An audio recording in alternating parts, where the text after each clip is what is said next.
Hello everyone. So I have the honour and pleasure of talking to the wonderful Mistress Marley. Now, I became aware of Mistress Marley after I saw her go viral with a stunning and classy display of public humiliation. And so I really wanted to talk to her more about that. So, hello, Mistress Marley. Hello, how are you? I'm very good, thank you, very good. How are you? I'm great. Wonderful. So could you tell us, how long have you been dominatrixing for and how did you get started?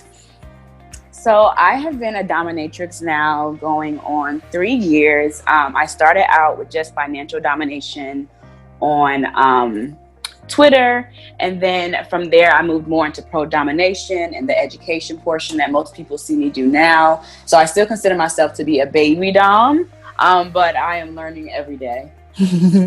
Well, you are making waves. You are making waves. I always say that it's not really about the amount of years of experience you have. It's how you project yourself. And clearly you're doing so well. The fact that you have such a following and obviously you managed to get all of our attention. Oh my gosh, thank you. And the crazy thing is, I'm literally just myself. Yeah. I never do anything where it's like, oh God, let me do this to see if it gets attention. I'm literally just myself. And I'm an Aquarius, so we're naturally just insane in that way. But yeah.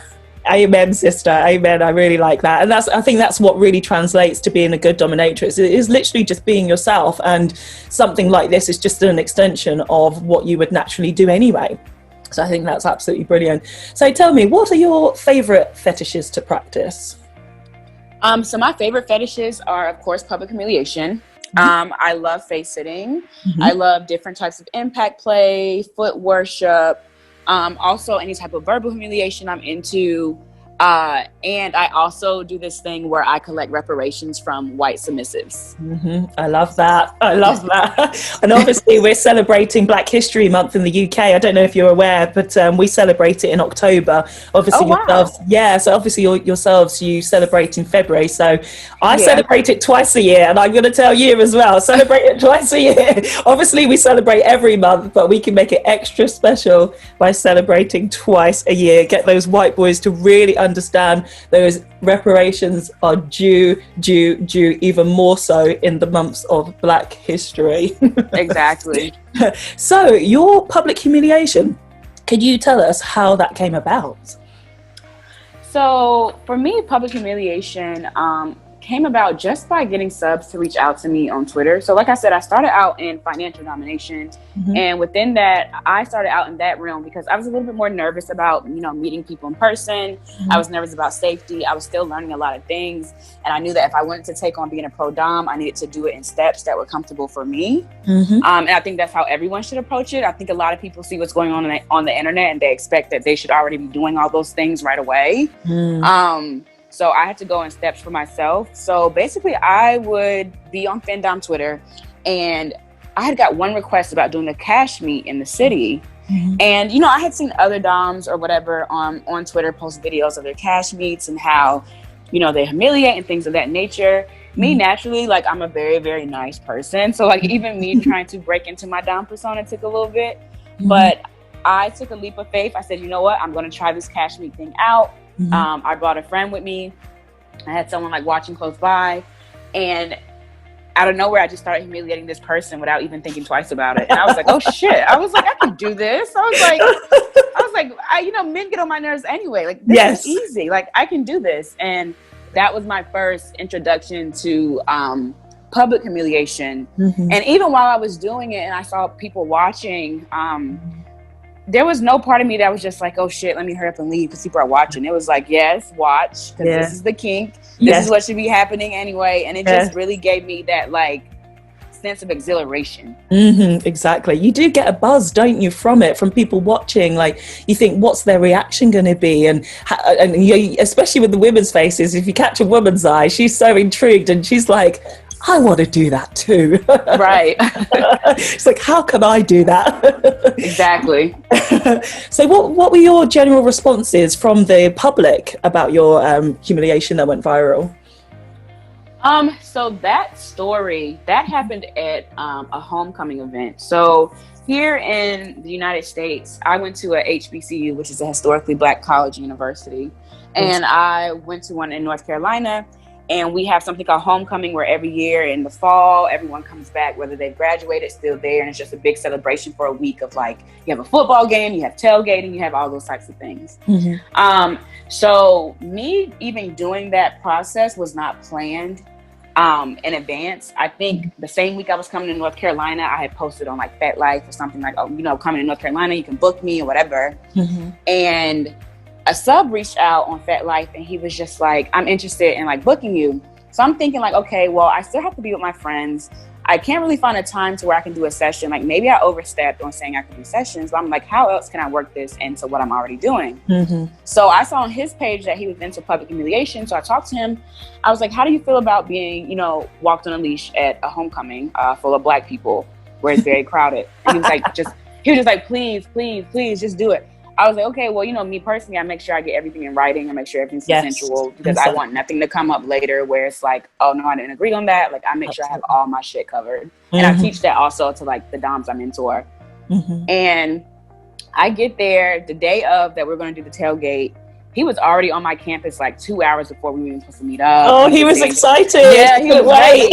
He was so ready. And I'm just like, okay, well, you're going to have to wait. Like, you're there 2 hours early, but I told you when I was going to get there, so you have to wait. And I had my friends with me. And so my friends, I am best friends with 4 of the gay guys. So I'm always been the only girl in the group. And they've always been like mad protective over me. So they're already like, do we need security? If he does something, do we need to beat him up? Like they were just like saying all these things. I'm, oh God, it's not going to be that crazy. So, you know, I'm getting like pumped up to go do this because like I've done public humiliation in the sense of small cash meets, like in a park where maybe like a few people walking past looking. But I knew that this homecoming was going to be thousands of people. So we get there, and the thing that pissed me off the most is that the leash would not fit around his neck. And I'm like, okay, mistake number 1. But I'm like, it's not his fault, like whatever. So that's why in the picture you see the leash around his wrist because it couldn't fit around his neck. And I had like no backup leashes or anything of that sort because usually my leash typically fits everyone's neck. This guy was just a bit heftier. and he was older. So I remember I put him on the leash, and my friends are all just there. My friends are just like amazed. That I think that was their first time ever seeing me interact with a sub. Besides my best friend that lives here with me, he's been in some of my classes. But my other friends, they were just like, wow, like this bitch is really about to walk this white man through campus on a leash. Like, so I start walking him. We start in like a very small area where no one's there. And I was like, we're going to walk over to the main area where everyone will be like doing tailgating and things of that sense. Even thinking that, I was never thinking like, let me do this for the attention. I was thinking, okay, at the end of the day, I'm still in session. I am still booked professionally. And this guy, you know, it's the kink of public humiliation. So if I'm going to do it, I'm going to go all out. That's so that right. he can get into his subspace and I can be in my dom space. And I always just looked at it as this is still a session at the end of the day. So it was going to be an hour session. We get over there and everyone is just like, what the fuck? And I think one of the biggest questions I got was like, well, how do you deal with that knowing there's like people around it and consent to it, or there's like children that are there, whatever? I said, the way I got around it is A, we were dressed in normal clothing. That's right. Yep. B, the leash wasn't blatantly around his neck. So honestly, unless you were really, really staring and paying attention, you couldn't even tell there was anything around his arms. And C, the only time that there was anything where he was on his knees or kissing my feet or anything was for the video that happened. And even still, I never knew that video was being taken. Yes, I know. That's the thing about 2020 in the future is like anybody can pick up a camera phone and before you know it, you're viral and you're like, what the shit? Like you have no intention of becoming viral. Like you don't know if people are even going to be that interested because you're so focused on just doing what you're doing. It's like, I'm with my submissive. We like public humiliation. It just happens to be that, you know, it's going to be outside and other people might see it. But yeah, you really don't think about about that, because it's not like you're doing it for marketing. Like, that's not what we do as fetishes. We're not doing it because of a social media, Twitter feed, or Instagram or whatever.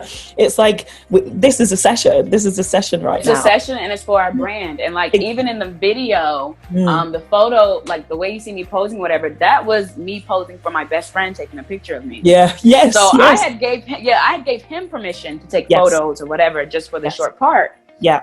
So like, walked him on a leash or whatever. Made sure that we did nothing outlandish. It's not like I was out there in pack playing and doing all that shit in the middle of the crowd. Exactly. It was literally very, in my opinion, it was still very discreet. It's just that I know how my people, like how our people are. When Black people see stuff, we hype it up. We like, make a big. That's just how we are. Like, it's true.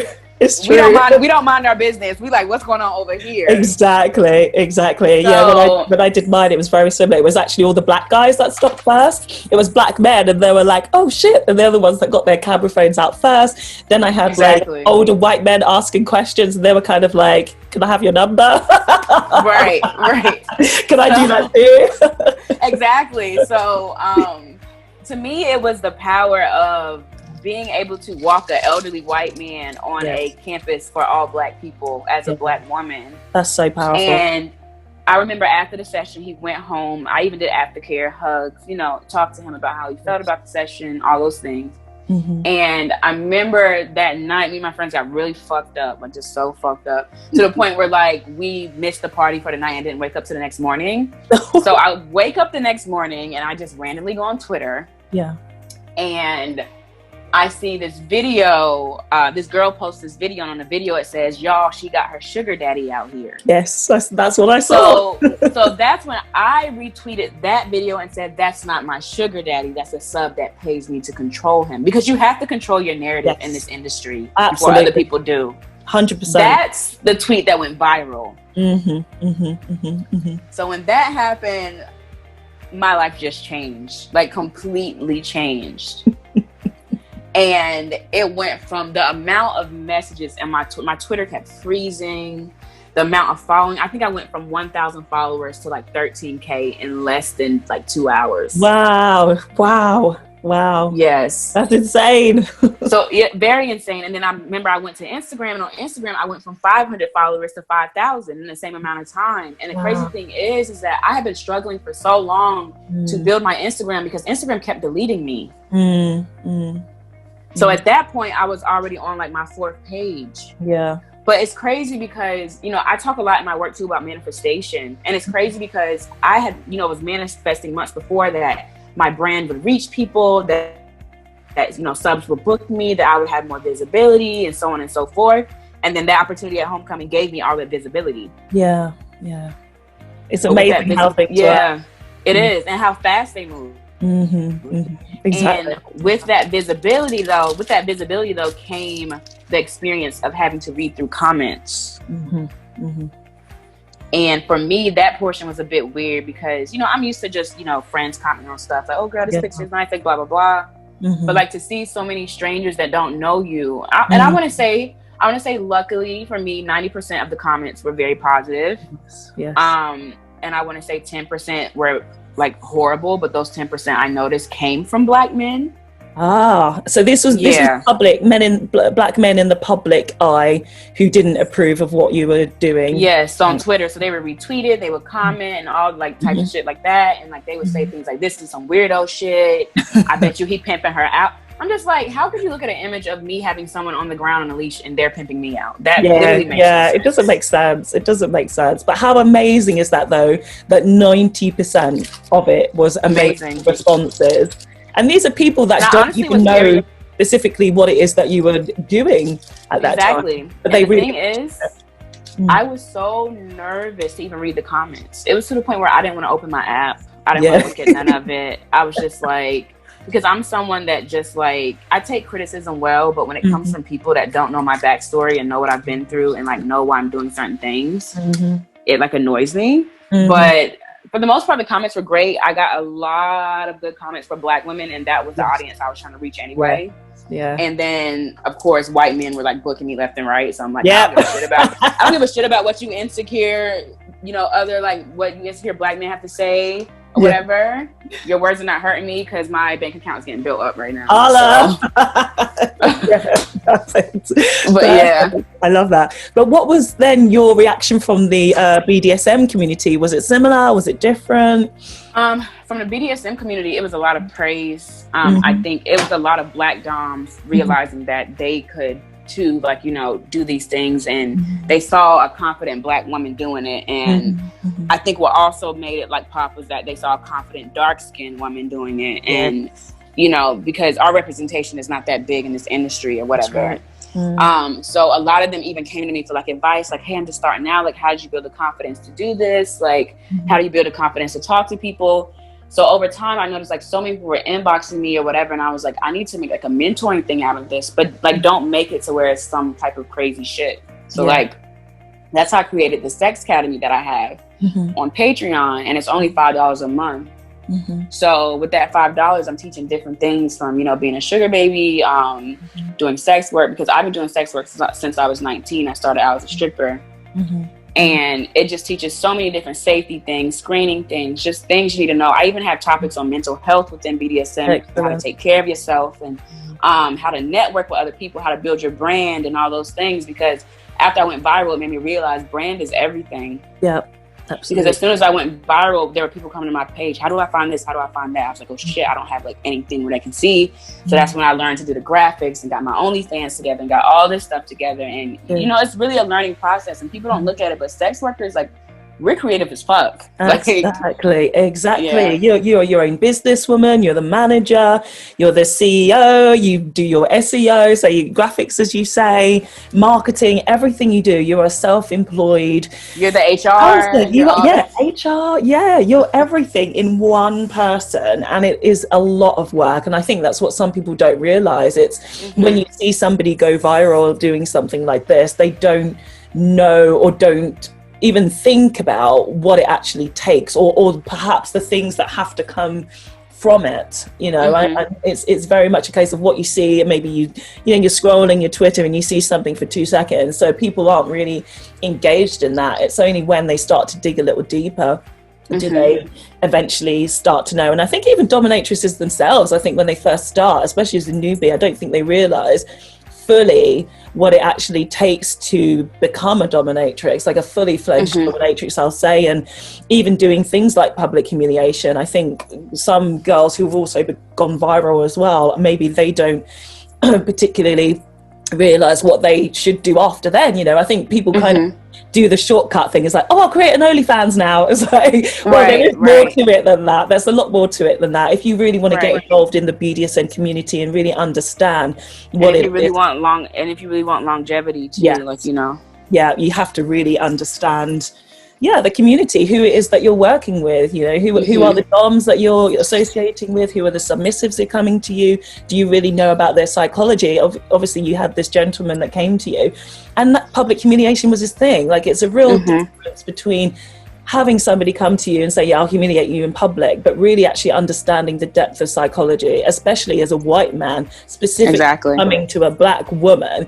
There's real depth there. I mean, even the public humiliation that I did, I had obviously the white older gentleman as well, and he came from a long line of slave owners. So his was really, really deep. And, you know, like you've said earlier, it was about, you know, those particular submissives who are into public humiliation. That is their subspace. That is their subspace. That is their kink. That's what they want to explore. And it obviously works for us too, because it's what we enjoy also. So I think people assume that public humiliation is like, oh, just going to do it for the money or whatever. It's like, no, it's actually a learning experience for those involved and for other people around as well at the same time. It actually is it's educational, right? It's absolutely educational kink, let's call it that. So what are your general feelings towards public humiliation? My general feelings is that, like, if it's done the right way, it can be an amazing experience.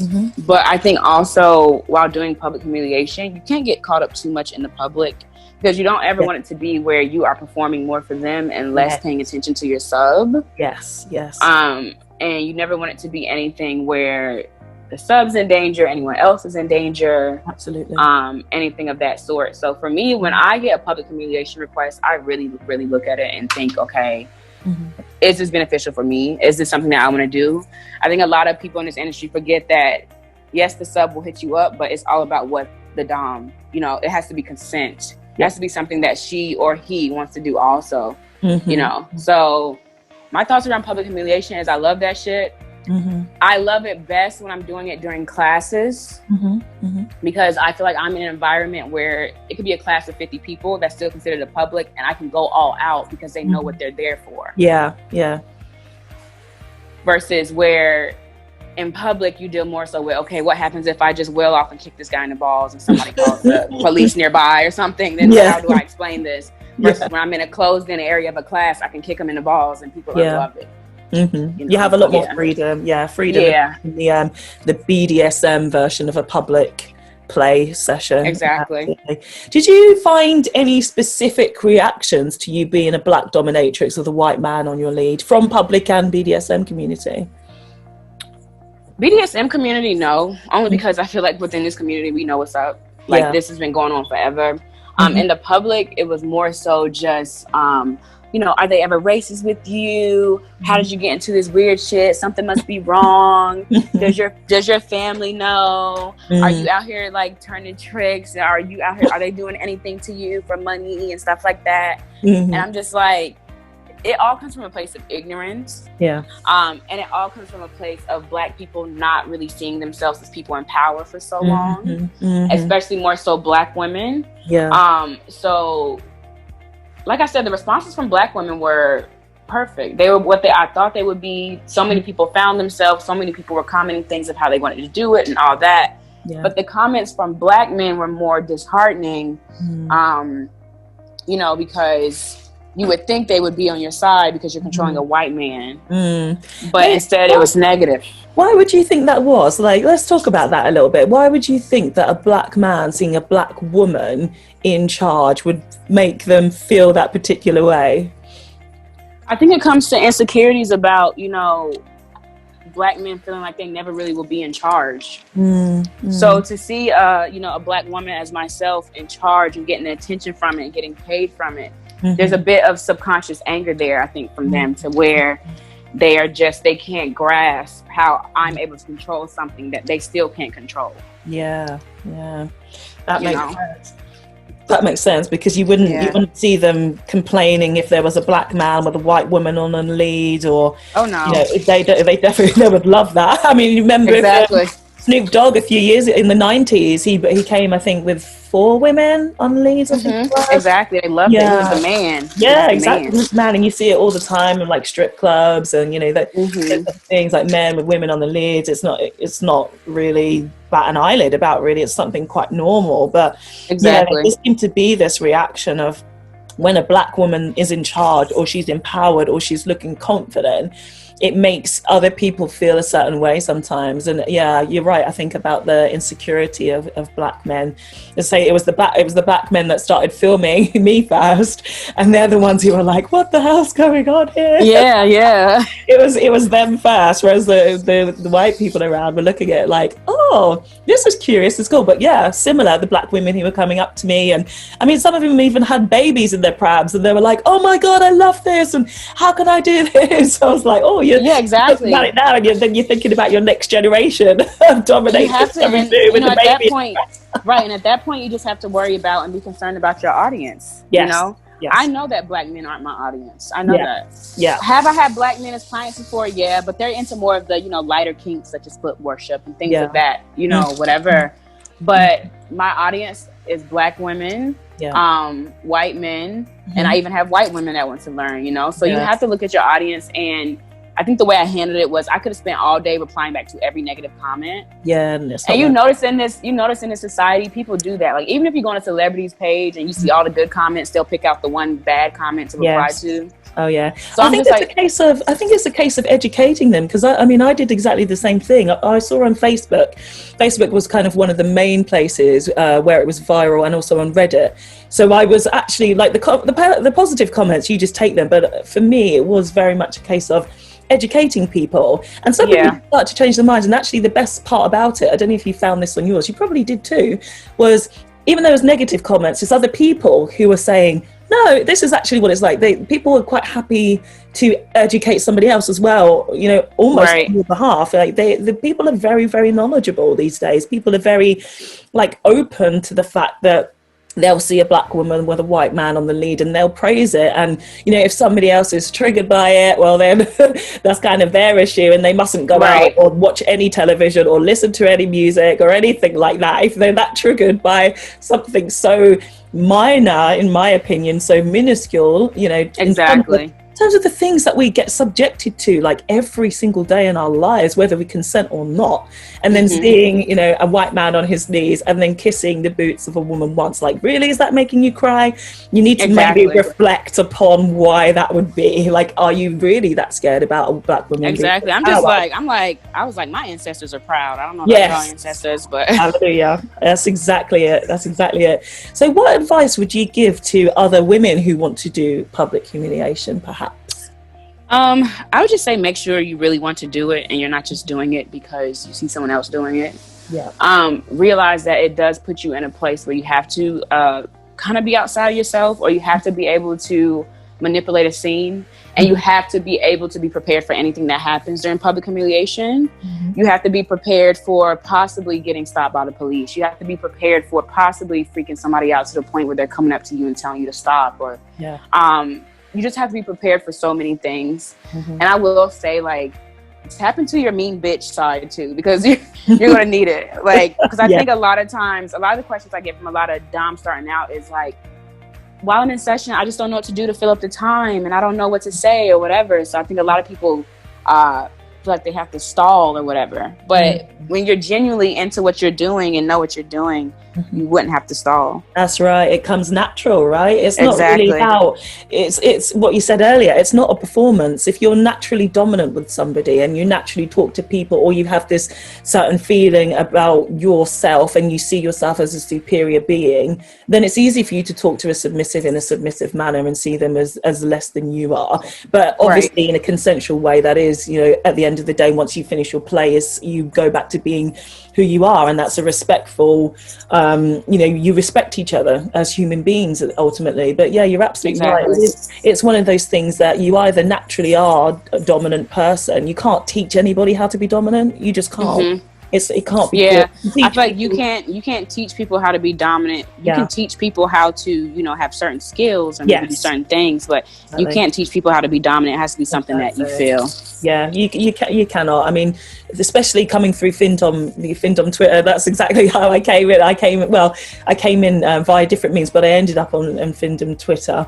And, you know, you just see the same thing over and over again. It's like, oh, I can't do this. And it's like, well, if you're being sort of quite pessimistic about your outlook and you're not feeling that confident about it, then maybe this isn't that avenue for you. And that's okay. Like, that's okay. If you don't feel that you're getting on very well, you know, there's a million other careers and there's a million other professions that you could try. And yeah, public humiliation definitely is one of those things where it is quite the if we're talking about levels of BDSM, it is one that very few people will actually attempt to do, because I think it's BDSM obviously is much more for, I would say, maybe introverted characters. So doing something as public humiliation, it does take a particular type of personality to be able to do it. And as you say, like, deal with all the criticisms, because that's on a huge scale. If it becomes viral, then it's not just you and your submissive anymore, and it's not just you and the BDSM community, it's potentially the whole world.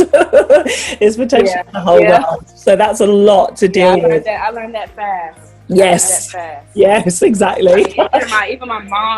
Even my mom started sharing the video on Facebook. I said, "Dear God." I love that. I said, "Dear God, now Grandma knows." I love that. That is so awesome. I love that. I think that's absolutely brilliant. So, yeah, I mean, I commend you for, you know, doing this work and doing what you're doing and doing it so proudly and so confidently, and empowering other Black women too, because we definitely need more Black faces out here who are really positive, really supportive. and, you know, just leading the way and shining the light on BDSM and showing that it is fully inclusive, you know, for Black women too. So I thank you so much for your confidence to do this and your continued work with the sorority and, with everything that you're doing. I really appreciate that. Thank you so much. All right then. Well, it was lovely speaking to you, Mistress Marley. It was really a pleasure. Thank you so much. It was a pleasure speaking to you also. I look forward to maybe possibly working with you. I'll be coming to the UK July. So hopefully it happens if COVID doesn't still get in the way. But yeah. Lovely. All right. Thank you so much for your time. Really appreciate it. All right. Thank you so much. Thank you. Thank you.